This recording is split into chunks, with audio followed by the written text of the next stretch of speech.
welcome back to another Toy Bro review. Today we're going to take a look at the Marvel Legends Juggernaut Wave Kitty Pryde action figure from Hasbro. Alright, so here she is, and like with the Wolverine review, I'm not going to go over packaging, because again, I don't have it, and it's a box with a window on it. You can see it all over the internet, so we'll just get right into the figure. And right off the bat, we can see that here Kitty's wearing one of her more kind of iconic costumes. It's not the original necessarily. It's kind of different from the more recent outfit that she had. It's not her current one, but it's along the lines of like the Astonishing X-Men era type costume where she was kind of brought back into the forefront of the X-Men storyline. So let's take a look at the sculpt and articulation, paint, that whole deal. So right off the bat, I'm really pleased with the head sculpt here. I don't think it particularly looks exactly like her. I do think it's a little bit off, but at the same time, I really like the head sculpt. It's clean, it looks good. It's a very feminine looking head sculpt, and I like the hair. I like everything about it. It's well sculpted. It's got halfway decent paint apps on it. The eyes aren't derpy. They're looking straight ahead.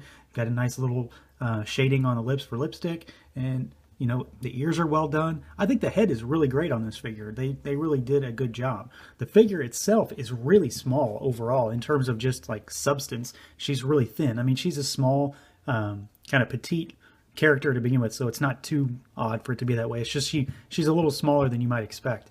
As far as articulation goes, we've got a swivel and rotation at the arms. Head goes all the way around. Hair will get in the way. She does have a hinge at the head so she can look all around.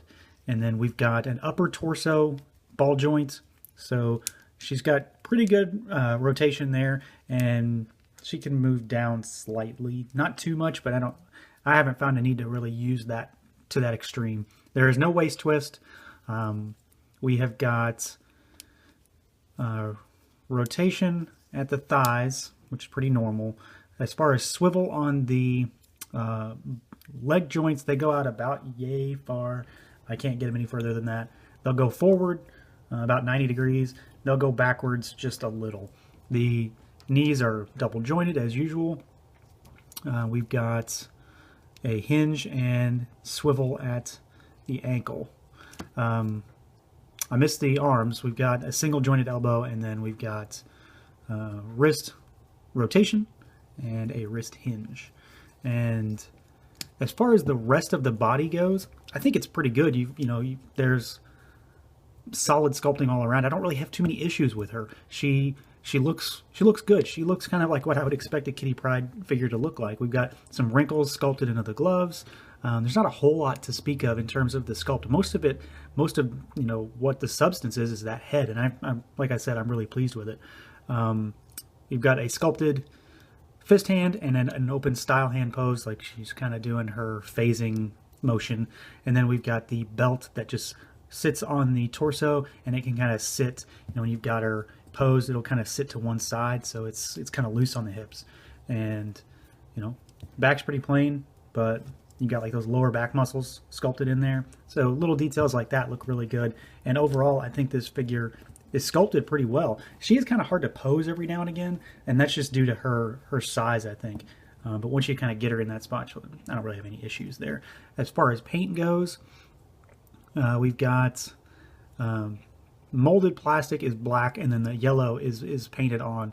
So lines are kind of fuzzy on the torso, and especially on the boots for mine. I've got a little scuffing there on the boots. But overall, painting is okay. Gloves are nice. The head sculpt, again, is really well done for mine. There's a bit of a wash in the hair, bring out some of those sculpted details. Eyes are good, lips are good. We've got the painted kind of wrap around her ponytail there, and then overall pretty decent. We've got the painted buckle for the X. Not too bad. I think she certainly looks the part. Now, as far as accessories go, she has her Build-A-Figure piece. She comes with a Juggernaut arm, and she comes with the Magneto Onslaught head for the red Onslaught Build-A-Figure. I'm going to go over both of those Build-A-Figures individually, so we're not going to look at those here. Her only true accessory is this. She comes with a tiny little rubbery plastic Lockheed figure. No articulation of any kind or anything, but he does, if you can get him positioned right, he will sit on her shoulder. So you kind of wrap the tail around her neck, and he will just sort of chill out on her shoulder like he does pretty much throughout the comics. So that's a cool little thing to add. I didn't necessarily need him, but it's cool to have him, and he's a permanent fixture on this figure in my display. So overall, I was really pleased with this figure. I went into this wave not really caring about most of the figures. I wanted Wolverine, and I wanted Cable, and I wanted to build a figure, and that was about it. The girls didn't really matter to me, despite the fact that I am perfectly fine with all of the choices used for this wave. But Kitty Pryde really turned out to be, I think she's my favorite. I know Rogue is generally regarded as the best figure in the female assortment of this wave, but I really like Kitty Pryde for some reason. I think it's that head sculpt. Despite not really looking like her, it looks pretty close. There's just something about it that I still think is a little off. I still think that the head sculpt is really solid, and I really, really like it. The overall proportions on the body look good. She's just a solid built figure, and I like the addition of the Lockheed, and of course getting the Magneto Onslaught head was a big plus for this figure, but that doesn't go towards the figure itself. I think the costume choice was a good one because we had some questionable costume choices in this wave.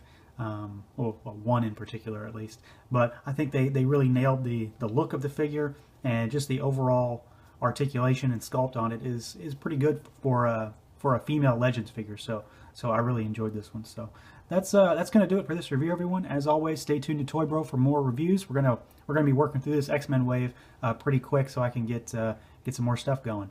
And feel free to like, comment, subscribe, and share. And until next time.